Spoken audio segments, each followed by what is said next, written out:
끝날 때까지 끝난 것은 아니다. 이 말은 미국 메이저리그의 전설적인 야구 선수가 했던 말입니다. 야구라는 경기는 9번의 공격과 수비를 주고받아서 마지막에 더 높은 점수를 얻은 팀이 이기는 경기입니다. 이 말은 초반인 1회나 2회에 많은 점수를 내서 이기고 있다고 해도 아직 이긴 것은 아니라는 뜻입니다. 심지어는 9회 초까지 이기고 있다가도 9회 말 상대의 공격 때 점수를 잃고 질 수도 있다는 뜻이죠. 그래서 야구는 9회 말 투아웃부터다 라는 말이 나온 겁니다. 끝날 때까지 끝난 것이 아니다. 요즘 살기가 힘들어져서일까요? 언제부턴가 이 말이 이곳저곳에서 많이 사용되기 시작했습니다. 야구가 아닌데도 책에서 혹은 강연하는 사람의 말 가운데서 이 말이 인용되기 시작했습니다. 왜 그럴까요? 우리 인생에서 희망을 잃지 않는 것이 중요하기 때문입니다. 현재 자기 삶이 만족스럽지 못하고 내가 원하는 바가 이루어지지 않았다 해도 낙심하지 않고 끝까지 달려가면 자신의 인생에 승리가, 성공이 올 수 있는 가능성이 있기 때문입니다. 그래서 책에서 사람들 혹은 사람들의 강연에서 끝까지 희망을 잃지 말라는 말로 이 말을 인용하곤 한 것입니다. 이 말은 중요한 말이고 좋은 말입니다. 믿는 자인 우리들도 기억할 만한 가치가 있는 말입니다. 하지만 하나님 백성인 우리는 이 말에만 만족하고 있을 수는 없습니다. 왜냐하면 이 말은 희망의 가능성을 내포하고 있는 말이지만 동시에 절망의 가능성도 포함하고 있는 말이기 때문입니다. 끝날 때까지 끝난 것은 아닙니다. 지고 있더라도 마지막에 역전할 수 있습니다. 하지만 끝까지 역전하지 못할 수도 있습니다. 끝까지 지금 지고 있는 그대로 인생의 경기가 끝나버릴 수도 있습니다. 두 가지 가능성이 다 있는 것입니다. 하나님의 백성인 우리는 이런 희망의 가능성을 이야기하고 그 신라 같은 몇 프로인지 모르는 그 희망에 우리의 인생을 걸 수는 없습니다. 우리가 우리의 인생을 걸어야 되는 말은 이 말이 아닙니다. 하나님이 우리에게 주시는 말씀입니다. 오늘 말씀을 통해 하나님은 우리에게 어떤 말씀을 주실까요? 그때가 있다. 이것이 하나님 백성인 우리에게 주시는 말씀입니다. 그때가 있다. 그때는 어떤 때입니까? 하나님의 백성인 우리가 맞는 선택을 한 자들로 드러나는 때입니다. 그때가 어떤 때입니까? 하나님의 백성인 우리가 하나님 편에 서서 모든 사람들을 다스리는 때입니다. 그때가 어느 때입니까? 하나님의 백성인 우리가 하나님이 주시는 복을, 하나님이 주시는 승리를 우리의 것으로 쟁취하는 때입니다. 사랑하는 여러분, 끝날 때까지 끝난 것이 아니다 라는 이 세상의 격언이 아닙니다. 그때가 있다. 너희에게 그때가 있다 라고 말씀하시는 하나님의 음성에 귀 기울이실 수 있기를 바랍니다.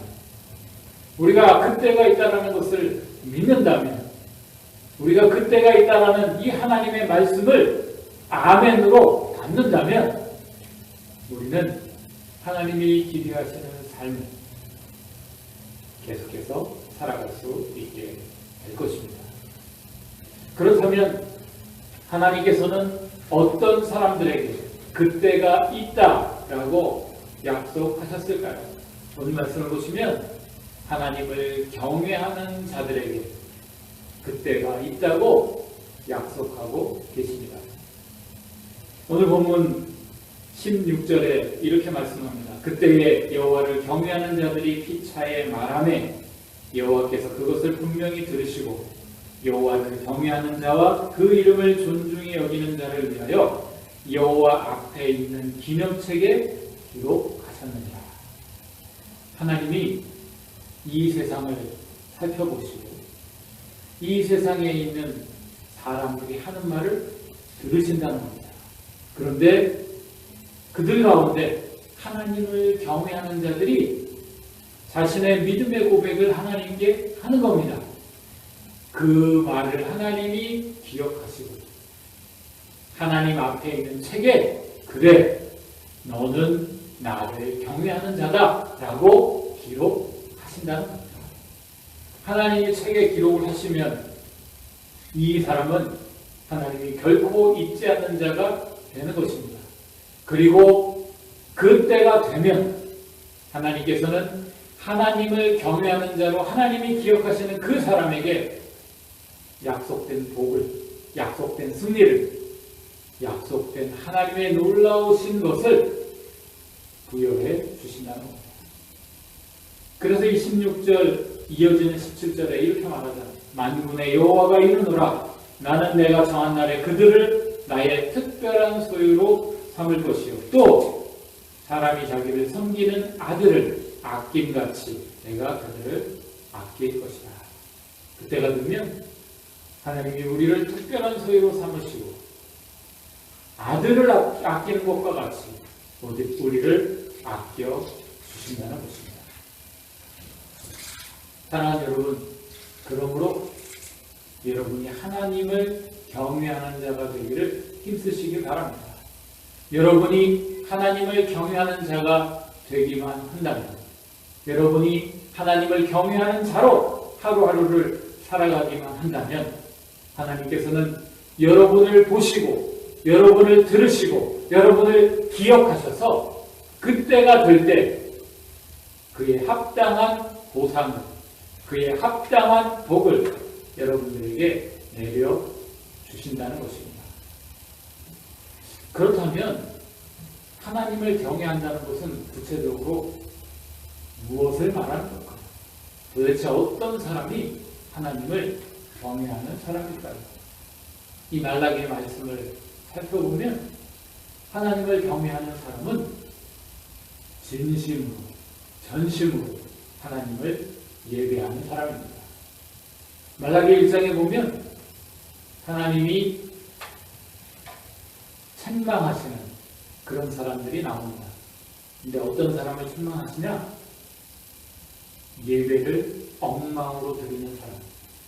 하나님께 드리는 제물을 눈속임하듯이 드리는 그런 사람을 하나님이 책망하십니다. 구체적으로 보면 이렇게 되어 있습니다. 1장 8절에 너희가 눈먼 희생 제물을 바치는 것이 어찌 악하지 아니하며 저는 것 병든 것을 드리는 것이 어찌 악하지 아니하냐. 또 1장 13절에 너희가 또 말하기를 이 일이 얼마나 번거로운가 하며 호숨치고 훔친 물건과 저는 것 병든 것을 가져왔느니라. 너희가 이같이 보온물을 가져오니 내가 그것을 너희 손에서 받겠느냐.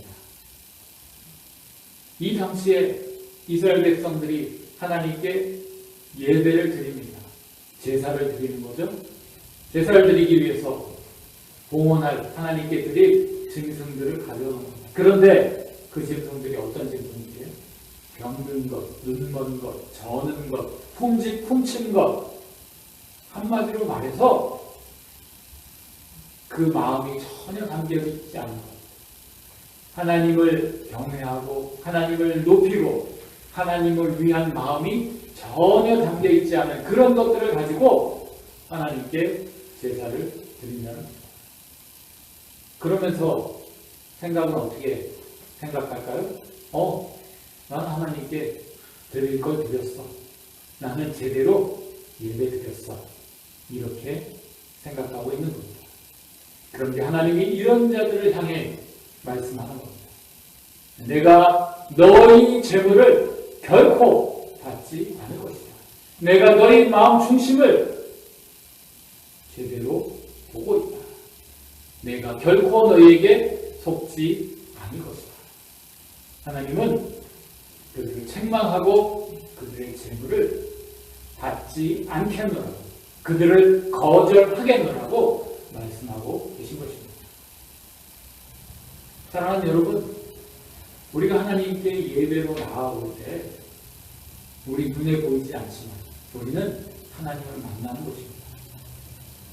우리가 찬양하거나 기도하거나 헌금을 드리거나 예배 가운데 우리가 행하는 이 모든 행동, 이 모든 것들은 다 하나님이 받으시는 예배가 되는 것입니다.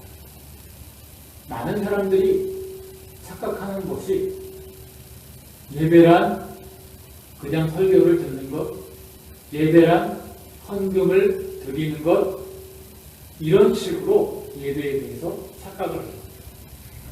그런데 그게 예배가 아니에요.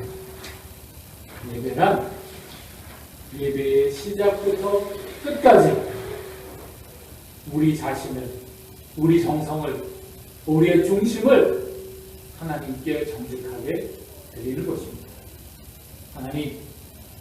하나님은 정말 존경을 받을 마땅하신 분, 정말 감사를 받아 합당하신 분, 정말 내 전체를 드려도 아깝지 않은 분, 하나님은 바로 이런 분이십니다. 이런 마음 중심이 있을 때, 이런 마음으로 하나님 앞에 우리가 무엇을 할 때 이것이 하나님이 받으실 만한 예배가 된다는 것입니다.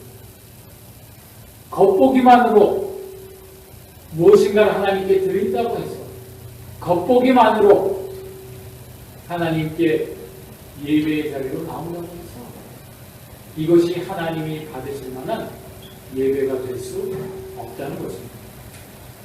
그러므로 오늘 말씀이 이 말라기에서 이야기하는 이 하나님을 경외한다라는 사람은 마음 중심으로 자기 자신으로 하나님께 예배하는 자를 말하는 것입니다.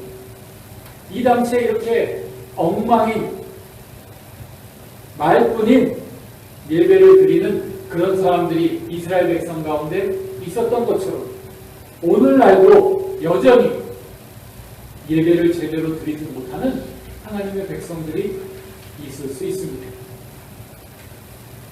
오늘 말씀은 그런 사람들에게 경고하는 것입니다.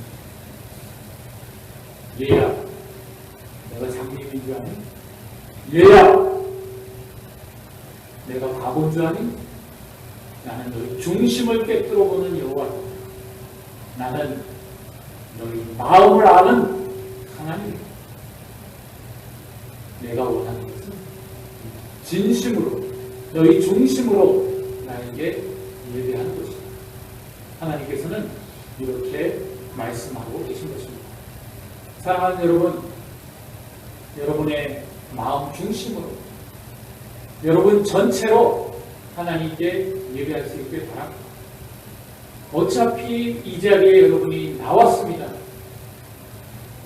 그냥 가만히 딴 생각하며 혹은 지루해하며 이 시간을 보내나 여러분 마음 중심으로 하나님께 예배하면 똑같이 시간이 흘러갑니다. 그런데 여러분이 어떤 마음으로, 여러분이 어떤 자세로 하나님께 예배하느냐에 따라서 하나님이 여러분을 기억하시는 것이 전혀 달라질 수 있습니다. 바라기는 한중의 모든 성도들은 마음 중심으로 하나님께 예배 드림으로 하나님을 경외하는 자로 하나님께 인정받는 자들이 다 되실 수 있기를 바랍니다. 하나님을 경외하는 자가 도대체 어떤 사람인가? 이 말라기의 말씀에서는 하나님이 정하신 대로, 하나님의 뜻대로 인생을 살아가는 사람이 하나님을 경외하는 자라고 말씀하고 계십니다. 여러분, 이 말라기의 이 직접적인 대상이 되는 이 하나님의 백성들 어떤 사람들인지 혹시 아십니까? 이 사람들은 낙심한 사람들이에요. 포로로 잡혀갔다가 하나님의 선지자들을 통해 하나님의 말씀을 들었습니다. 너희가 하나님이 너희에게 주신 땅으로 돌아가면, 그렇게 한 가운데서 하나님이 너희의 하나님이 되시고 너희를 다시금 크게 부흥시켜 주시고 하나님의 백성인 너희들에게 하나님이 큰 복을 주실 것이다.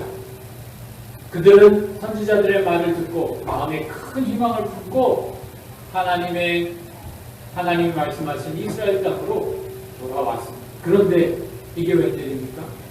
시간이 지남에도 불구하고 그들이 기대했던 혹은 말씀드렸던 그런 일들이 쉽게 그들의 삶 가운데 드러나지 않는 것입니다. 상황이 좋지 않습니다. 먹고 살기가 어렵습니다. 간신히 성전을 지어놓고 나름대로 열심히 예배도 드렸지만 여전히 그들이 기대했던 것과 같은 그런 번영, 그런 부귀, 그런 영화가 그들 가운데 주어지지 않습니다. 그러니까 그들이 어떤 선택을 할까요? 먹고 살기 위해서 하나님이 그들에게 금하신 일들을 하나씩 둘씩 행하기 시작합니다. 무슨 말로요? 먹고 살려면 어쩔 수 없어요. 하나님 섬기는 거하고 인생 사는 것도 다 별개의 문제예요. 이 세상은 이렇게 해야 먹고 살 수 있어요. 이게 그들이 하는 말이었던 것입니다. 그런데 하나님은 이들에게 말씀하십니다. 너 아니야. 나는 너희에게 분명히 하나님 백성으로서 지켜야 돼. 너희가 살아내야 될 삶의 원칙을 알려주었어. 그것을 지켜라. 그것에 따라 인생을 살아라. 하나님께서는 그들에게 말씀하셨던 겁니다. 그런데 하나님 백성이 그들 가운데 많은 사람들이 하나님의 이 말씀을 우습게 합니다. 심지어는 제사장들조차도 하나님의 말씀을 제대로 가르치지 않고 자기 자신들이 먼저 하나님 말씀을 업신여기면서 대충 예배드리고 잘못된 것을 백성들에게 가르치고 백성들이 잘못된 길로 가는 것을 제대로 훈계하지 않고 방치하면서 그렇게 살아가고 있었던 것입니다. 이런 사람들을 하나님이 어떤 사람들, 어떤 존재들이라고 이야기할까요? 하나님은 이들을 악한 자들, 교만한 자들, 이들이 결국 하나님 앞에서 멸망할 자들이라고 그렇게 말씀하시는 겁니다. 이들의 삶을, 이런 사람들의 모습을 잘 보여주는 말씀이 바로 15절 말씀인 겁니다. 14절부터 제가 한번 읽어보겠습니다. 이는 너희가 말하기를 하나님을 섬기는 것이 헛되니 만군의 여호와 앞에서 그 명령을 지키며 슬프게 행하는 것이 무엇이 유익하리요. 지금 우리는 교만한 자가 복되다 하며 악을 행하는 자가 번성하며 하나님을 시험하는 자가 화를 면한다 하노라 하니라. 이게 이스라엘 백성들 안에 행만에 있는 그들의 생각, 그들의 말, 그들의 행위였다는 것입니다. 하나님의 백성인데 하나님 섬기는 게 의미 없다는 것입니다. 이 세상에서는 이 세상의 법을 따라야 된다는 겁니다. 편법도 사용하고 하나님이 금하신 일도 행하고 이익이 되면 나쁜 일도 하면서 그렇게 사는 것이 맞다는 겁니다. 그게 이 땅에서 복되고 잘 사는 길이라는 것입니다. 사랑하는 여러분, 안타깝게도 이런 사고방식으로 이 세상을 살아가는 사람들이 오늘날 교회 안에도 없지 않습니다. 그리스도인 하나님의 백성이 하나님이 그들에게 명하신 그 말씀대로 인생을 살아가지 않습니다. 그 대신에 자기 이익을 쫓으면서 살아갑니다. 다른 사람 칭찬 없습니다. 사기칩니다. 직원들을 착취합니다. 응답 줘야 될 임금을 지급하지 않습니다. 이 세상에 악한 자들이 돈 많이 벌기 위해서 행하는 그 악을 그대로 따라서 행합니다. 더 나쁜 건 뭘까요? 그 사실을 명백히 알면서도 교회의 지도자들이 바르게 가르치지 않습니다. 헌금을 많이 가져오면 어떻게 벌었든지 상관없습니다. 너 훌륭한 사람이야. 헌금 많이 하니까 너에게 높은 직분을 줄게. 하나님도 너에게 복 주시는 거야. 하나님도 너를 인정해 주실 거야. 이런 식으로 연결해 줍니다. 사랑하는 여러분, 이런 모든 행태들, 이런 교회 안에서 벌어지는 이런 모습들은 다 하나님이 가증히 여기시고 하나님이 심판을 명하신 그런 모습입니다. 하나님께서는 이런 행위를 하는 자들을 저주하십니다. 그리고 말씀하십니다. 그때가 되면 너희의 정체가 드러나게 될 것이다.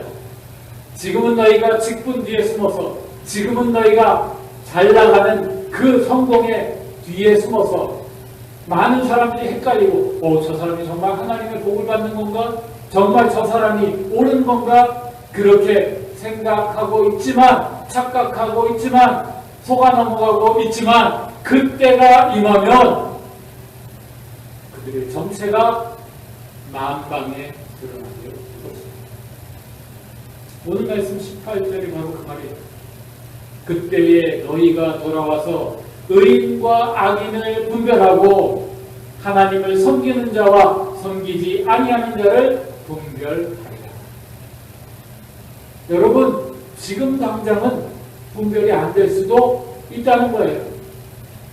하나님이 주신 분별력이 없는 사람들은 당장 눈앞에 있는 것만, 보이는 것만 보기 때문에 잘 나가고 화려하고 성공하는 것처럼 보이면 그게 옳은 것, 그게 하나님 편에 있는 것, 그게 하나님의 복을 받는 것으로 깜빡 속아 넘어갈 수 있다는 겁니다. 하지만 이 모든 것이 정체를 드러날 때가 있다는 겁니다. 그때가 되면 하나님이 뭐가 진짜인지, 뭐가 진짜 옳은 건지, 뭐가 진짜 하나님을 섬기는 편에 선 것인지를 명명백백하게 보여주신다는 겁니다. 그때가 되면 우리 모두가 알게 된다는, 이게 옳았구나. 이게 정말 생명의 길이었구나. 사랑하는 여러분, 바로 이 그때에 옳은 편의 선자로 판별받기를 여러분이 원하신다. 지금 여러분이 하나님의 말씀에 순종하실 수 있기를 바랍니다. 하나님이 여러분에게 명하신 그 길을 걸으실 수 있기를 바랍니다. 지금 당장은 소득이 없는 것처럼 보일 수 있습니다. 지금 당장은 손해보는 것처럼 느껴질 수 있습니다. 지금 당장은 바보같이 생각될 수도 있습니다. 다 저렇게 사는데, 다 저것을 선택하는데 왜 나만, 이런 생각이 들 수도 있습니다. 하지만 여러분, 지금이 최종적인 판결이 나는 때가 아닙니다. 그때가 최종적인 판결이 나는 때입니다. 지금 과정에 불과한 것입니다. 그때가 있습니다. 그때가 되면 하나님이 CCTV를 가리시고 하나님이 누가 진짜 옳은 편에 섰는지를 분명히 보여주실 것입니다.